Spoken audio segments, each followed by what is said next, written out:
Aly Pain is back, What She Said's own expert on the parent-teen relationship. And this week, of course, we'll be discussing the ups and downs of young love and how to help our teens navigate the often painful experience of a broken heart. So buckle up, parents, as we dive into this important topic and learn how to support our teens through this journey. Welcome back, Aly. Thank you. Thanks for having me. I can't help but reflect on my own experiences of a broken heart as a teenager, and I cringe now, obviously, thinking about it, but it was very real and very painful in the moment. So yes. How do we help our teens through this? Well, so first of all, I just want to say that your teen dating is just ooh and awkward, and it's all kind of, no, I don't want that. I'm just going to let you know it is going to happen. It is a normal and natural part of their adolescent brain, their hormone development, to begin to seek love and approval outside of family and now outside of friends to more romantic relationships. So I just want to say that's normal. Of course, you can set boundaries around perhaps what that looks like. But more importantly, you want to help them set up healthy relationships. So talk about it. Talk about movies, characters, what they're seeing on social media, what is a healthy romantic relationship, and boundaries and autonomy. So I just want to get that out of the way first, okay? Because otherwise they're still going to pick who they pick, and no, I'm sorry, you don't get to have a say over it. When the relationship perhaps sours,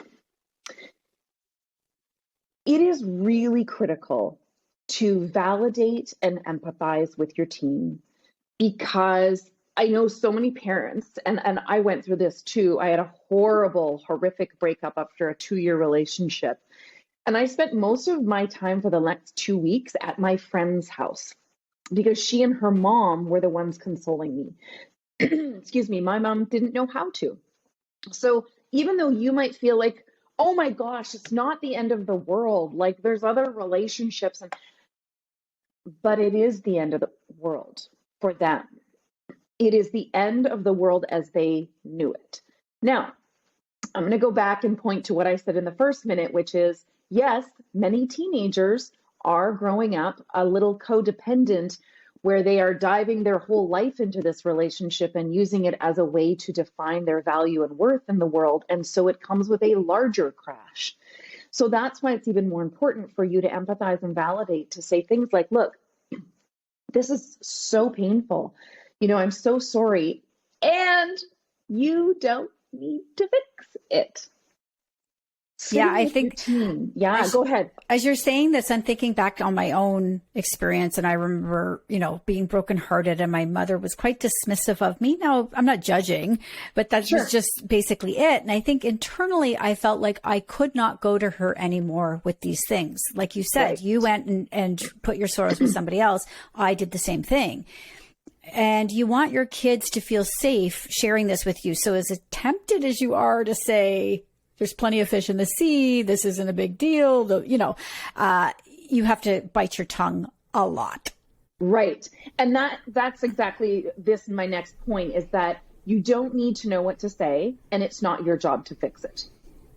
So please just back away. Your discomfort with your teen's discomfort is an issue. So you go be uncomfortable with that somewhere else. But if you are projecting your discomfort on them by trying to fix them and solve them, or get them to stop being so hurt and just let it go and move on, that's about you. That's not what they need. What they need is for you to simply empathize and validate, to see them that it is hurtful. It is hard. It changes a lot of their social structure, because they were probably hanging out with friends who perhaps were dating, or a group of friends that were their romantic partner's friends. And now, so it changes a lot. It changes. There's people at school whispering in the hallways, did you hear they broke up? Like all of these things. It is a very big deal. So empathizing and validating with your teen, remembering that you were once that as well, and that is your world, and is really number one. By the way, that is scientifically proven to begin healing. Number two is also not fixing, just in case you were wondering. Number two is asking them, what does support look like? Because sometimes for teens, it might be, if you have a teen daughter or or son, regardless, it might be, can you just do some things with me? Because now all this time I spent with them is time that I feel exacerbatingly lonely and I don't like it. So maybe it's go for coffee, go window shopping. Maybe they just even go grocery shopping with you. Maybe it's you go do an activity together just to help them through that that horrible alone space where friends just don't fill the void. But ask, don't assume that you know what support looks like. And again, please don't invalidate teen love. You wouldn't want someone invalidating your love or care for someone, even if you did not love or care for them, and going, well, thank goodness they weren't good for you. All of that is going to drive a divide, so they feel less safe to come and share in the future, not more likely to come and share. They're going to hide rather than share. And that's not a situation that we want. As usual, Aly, you are full of great advice. I'm sorry, I'm smiling a little bit. People can't see this who are listening on the radio. I'm smiling a little bit because it is such a bittersweet time watching your kids go through this and discover what love is like and the heartbreak. And, it's really just important to maintain your empathy, I think, through the whole thing. So absolutely. Thank you so much for joining me. Of course, people will want to know more. So where do they find you and keep up? They can find me at Aly Pain on TikTok and Instagram, and alypain.com on my website. All right, Aly, we'll see you next month. Thank you.